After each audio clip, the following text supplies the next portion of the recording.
All right, welcome back to another episode of Real with Pastor Dixie.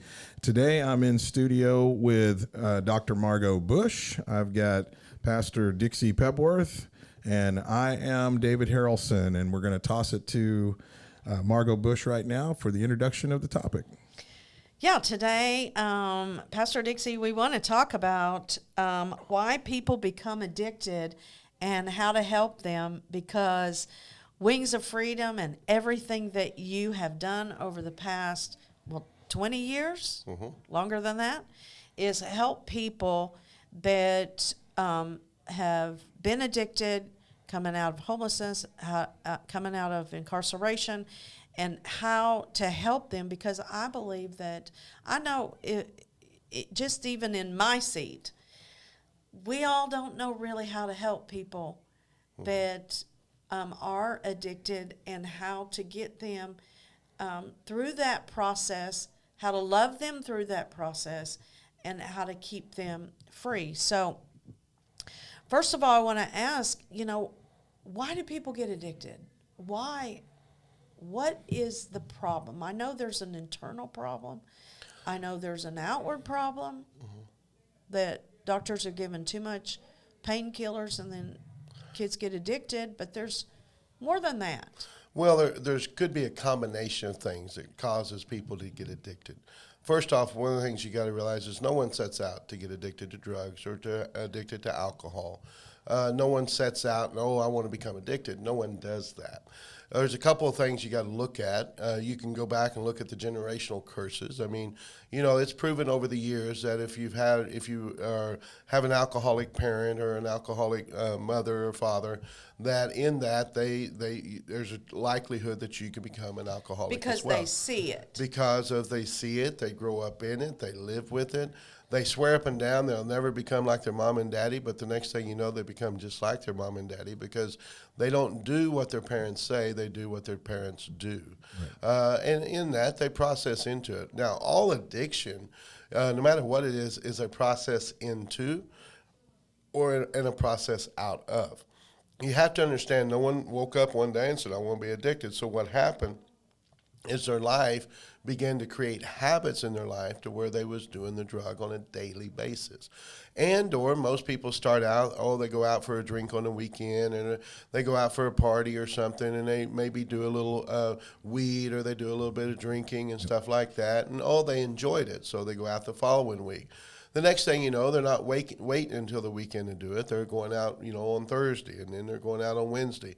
And before they know it, they find themselves in a habit of doing it, and they have to break that habit. If not, they continue to do it, and then they get worse and worse and worse. Now, what I have found over the years is 9 times out of 10, a person that's became a drug addict has a trauma in their life, has a brokenness in their life. Something missing. Yeah, well, a hole. A hole that they're trying to fill up. Like my son, his dad passed away unexpectedly. We were broken. We were absolutely. sad. Somebody gave him Oxycontin, and he was completely addicted. Yeah. Right. Which we were not. That was not in our family At all. It At never all. was. And see, what happened is that the trauma he went through, the loss of his dad, it broke his heart so bad, and he was grieving for a process of time. The next thing you know, they gave him a Loratab, which numbed him out. And he didn't feel that pain so bad at that moment. And from then on, he was just trying to suppress that pain, and he was using the Loratab. But the pain never went away. It was only suppressed while he was on the Loratab. When he sobered up, the pain was back. So what did he want? He wanted to numb it out again. That's where the addiction comes in at. I used to think that, why don't you just stop? Okay. It's not that easy. It's It's never that easy. Yeah. And I literally thought, why don't you just stop? You're ruining your family. But it's not that kind of a process. On his own and by Absolutely. himself, he couldn't. No, he could not. Number one, it takes an act of God. It takes a consistent inside them. It takes a persistence inside them to want to stop. And then they can begin the process of stopping. It's kind of like this, though. Sometimes I have a saying: can you sit in a room with your pain and not be moved? Can you sit in a room with your pain and not be moved? Can you sit in a room with your pain and move your pain? Because, see, nobody likes pain. Nobody wants to be in pain. That's right. Whether spiritual, physical, mental, whatever it may be, nobody likes pain. But sometimes we all have to go through pain in this life in order to get through this world. There's sorrow, there's grief, there's things that happen that causes massive problems in our lives. And because of that, that's where the struggles come in at. Yeah. And once you became broken, you can't fix yourself. You need to have some assistance. You need to have a sponsor. You need to have the Spirit of God. You need to have the Word of God. I've learned over the years, when you take an addict and you can get them to renew their mind daily, they begin to overcome their own addiction just by praying and reading the Word daily.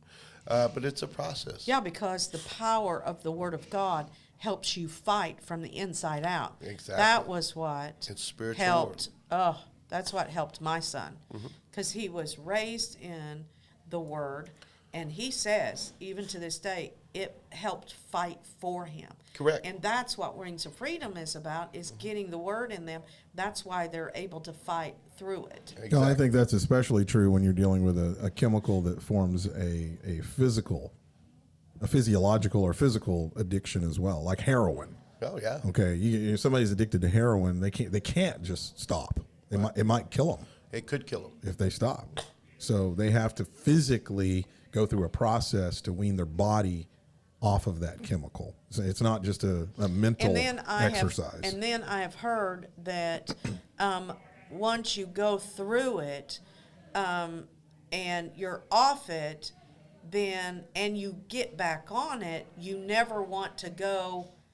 Just the detox alone is painful. Absolutely. For heroin or So fentanyl. that is even a fight. Yeah. Heroin or fentanyl is an actual physical withdrawal. Methamphetamine and cocaine is more of a mental withdrawal. And that's what you have to realize. You can actually die with alcohol, heroin, or fentanyl. Those three things alone can kill you if you don't come off properly. It can take your life. You can have DTs to the point of death. And so, but it takes someone. I mean, you got to deal with someone that's been addicted to that for years, basically.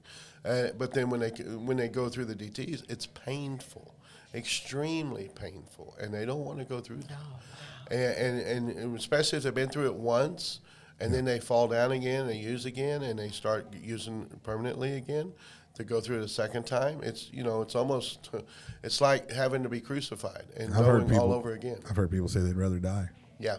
And that's Really? it gets them to the point of death, and it also gets them to the point of wanting to take their life. So, all right, we're going to have to stop and go let's take do care of that. this. Yep. All right.